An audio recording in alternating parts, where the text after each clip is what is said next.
Bangkok, Thailand. Thinking of the city, I imagine a more fulfilling life that my husband and I can build together. To me, Bangkok is where I can better grow and accomplish my goals. But how did we come to this conclusion?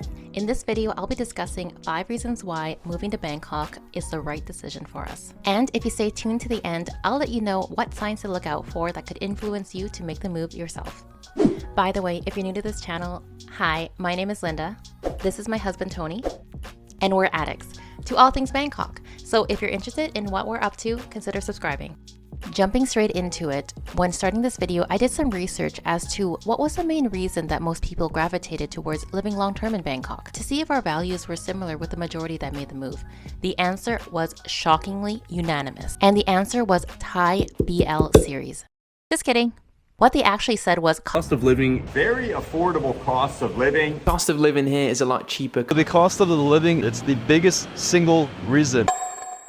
But what does an ideal cost of living look like for a Canadian couple in their mid-30s? Looking back on my previous video on how much I spent in a month living in Bangkok, which I'll leave a link below if you'd like to check it out, we rented through Airbnb a loft-style condo for $29 USD per day for the entire month, which ended up costing us $873 USD. This place was more than enough for Tony and I to live in terms of space, amenities, and location.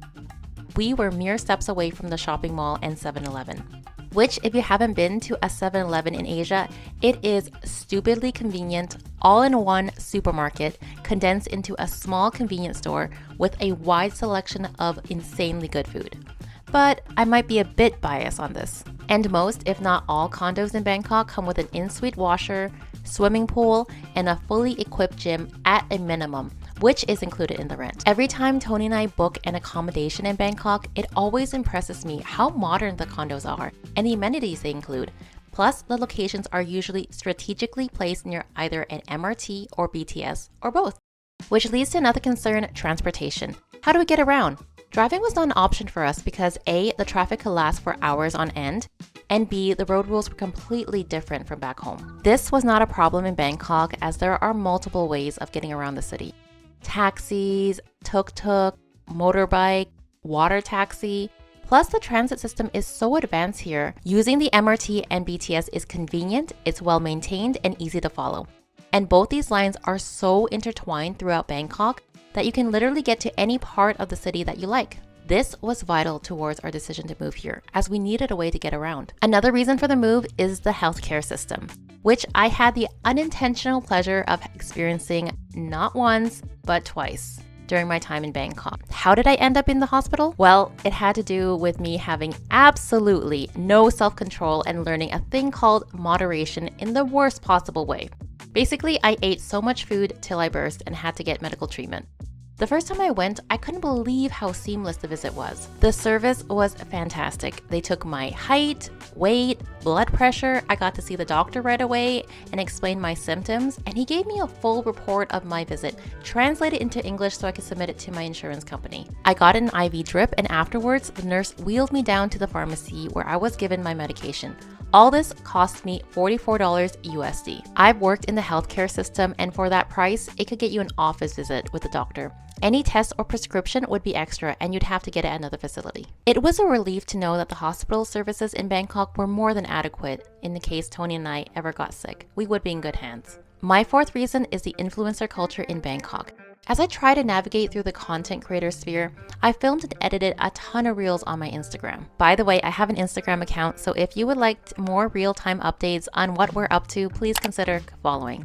One of the things I've noticed was whenever I tag a Thai business, they are so responsive in reposting my story on their accounts or messaging me a thank you for tagging them. Businesses in Bangkok recognize that social media is a powerful marketing tool for their business and understand the effective promotional potential that influencers has. A while back, I was contacted by a Thai business that asked me if I was still in Thailand and offered me a chance to try their summer menu. They formatted an entire proposal with what they were looking for and if I was interested. And at the time, I had maybe 400 followers. Naturally, my first instinct was, eek! I can't believe they asked me. Anyways, I had to politely decline as I wasn't in the country at the time. But my point is, I was shook that they were actively searching for influencers to promote their product. This was enlightening to me because it opened up a possibility to collab with sponsors despite having fewer followers. Which leads me to my second point. In Bangkok, there is so much going on. It's an overload of the senses. There be areas at night that'll look like you're in New York Times Square. Glass flooring where you could literally walk 74 floors above the city. Vibrant night markets with an abundance of affordable street food, just to name a few. This is especially evident when you head over to Siam, where there are a bunch of mega malls, all connected by a sky bridge, that brings in hundreds upon thousands of locals and tourists. These malls are actively competing against each other with widespread promotions, live concerts, restaurants, exhibits, marching bands. This is a content creator's dream, where there are infinite amount of things to film and post on a daily. And as we grow our community while living in the city, we'll be able to have a multitude of things to do, places to see, restaurants or food stalls to try, and most importantly, be able to show you, our viewers. So if you're interested in seeing what type of content we'll be posting on our channel, please be sure to subscribe and hit the notification bell so you don't miss a thing. Fifth and final reason is the people. Thailand is known for the land of smiles and the people's calm and slow-paced nature. However, what I've noticed with the Thai locals I've encountered is that they are hardworking individuals that are passionate in whatever they do, from selling their products to providing top-notch services. But at the same time, they have a cheerful and calm demeanor. This was one of the reasons I wanted to move here, to really experience the culture. I admire how they balance their go-getter attitude while at the same time having a positive tranquility about them. Compared to me, where I'm always on the go, overthinking, and often unsettled about what's to come next. It's always an extreme of one or the other. I'm either working hard until I burn out, or I'm lazy, lying in bed, binge watching the entire series of You. One of my hopes for living here long term is to include the locals' culture as my own, to adapt this balance into my life. Now for what most of you have been waiting for, what signs to look out for that could influence you to make the move yourself. If you reached this far, moving to Bangkok might have already been on your mind rent-free for some time. And you've probably been searching through similar videos for someone to convince you that it's the right move. I found from experience that moving to Bangkok was always the right decision for me. What held me back wasn't just about money or time, but that I didn't want to be the one to make the decision, because of how heavy of a responsibility that would be, not only to me, but for the people around me. However, I reached that point in my life that my environment wasn't serving me or my goals, and I wanted to live every day knowing that I was becoming a better version of myself. If you feel that your growth has plateaued where you are, ask yourself, what is the harm in changing your environment? You already know what your life is like staying here. The only sign that you need is yourself. Make the decision that's right for you.